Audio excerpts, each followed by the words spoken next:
आणि यानंतरची बातमी आहे दहशतवादाला झुगारून जिंकलेल्या भक्तीची।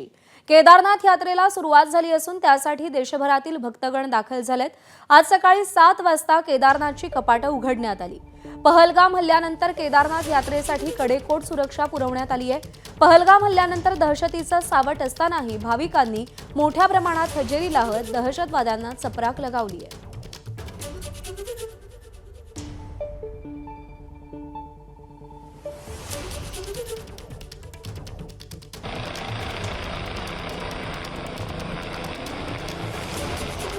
हेलिकॉप्टरमधून पुष्पवृष्टी करण्यात आली। ज्यावेळी केदारनाथ धामचे दरवाजे उघडले, कपाटे उघडली तेव्हा हजारोंच्या संख्येने भाविकांनी अलोट गर्दी केली आहे। खरं तर पहलगाममध्ये दहशतवादी हल्ला झाल्यानंतर केदारनाथ यात्रेवरती काहीसं भीतीचं सावट होतं, पण ही भीती झुगारत देशभरातील भाविकांनी भक्तीची शक्ती दाखवून दिली आहे आणि केदारनाथ धामचे दरवाजे उघडत असताना अलोट गर्दी केल्याचं आपल्याला पाहायला मिळतंय आणि त्याचवेळी हेलिकॉप्टरमधून झालेल्या पुष्पवृष्टीची ही दृश्य आपण पाहतोय।